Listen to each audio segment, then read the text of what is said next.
എല്ലാവരും ഇതൊന്ന് ശ്രദ്ധിക്കുക. എന്താണ് മാത്തൈ? മാത്തൈ ഉണ്ടാക്കിയതാണിത്. മാത്തൈ എങ്ങനെ ഉണ്ടാക്കാം കണ്ടോളൂ.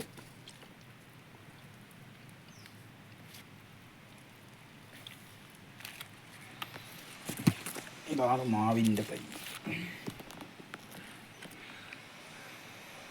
ഇതിൻ്റെ പ്രത്യേകത എന്താണെന്ന് വെച്ചാൽ ഇത് മാവിൻ്റെ കൊമ്പാണ്. ഇല്ലേ, ഇവിടുന്ന് മേപ്പെട്ട് ഇവിടുന്ന് ഇങ്ങോട്ടേക്ക് മാവിൻ്റെ കൊമ്പാണ്. ഉണ്ടല്ലോ, പുതിയ തളിരലൊക്കെ വന്നു പോയി. അടിപൊളിയായിട്ടുണ്ടായിട്ടുണ്ട് മാവിൻ്റെ തൈ. ഇല്ലേ,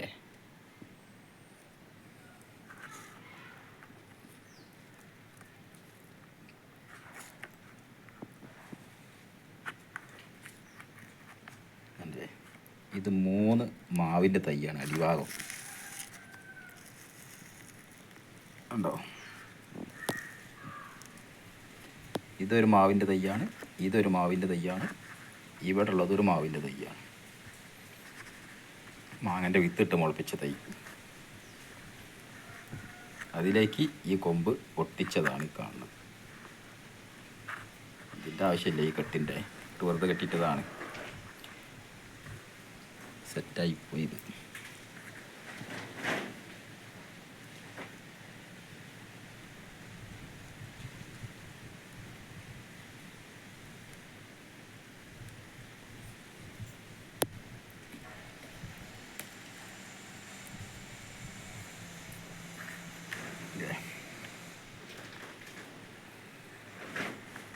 മൂന്ന് മാവിൻ്റെ തൈയിൽ മാവിൻ്റെ ഒരു കൊമ്പ് ഒട്ടിച്ചതാണ് ഇപ്പോൾ കാണുന്നത്.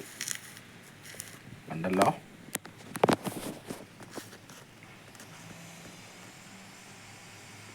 അതാണ്. അപ്പോൾ ഇത് എല്ലാവരും ഒന്ന് ഉണ്ടാക്കി നോക്കി. ഇങ്ങനെ എല്ലാവരും ഒന്ന് ശ്രമിച്ചു നോക്കി. പുതിയ ഇലകളൊന്ന്, ഇതിൻ്റെ താഴത്തെ ഇലകളൊന്ന്, ഇതൊക്കെ പിന്നെ ഉണ്ടായതാണ്. ഇവിടുന്ന് ഇങ്ങോട്ട് ഇത് ഒട്ടിച്ചതിൻ്റെ ശേഷം ഉണ്ടായതാണ്. ഇത്ര വലുപ്പമുള്ള ഒരു കമ്പനി ഉണ്ടായിനിത്.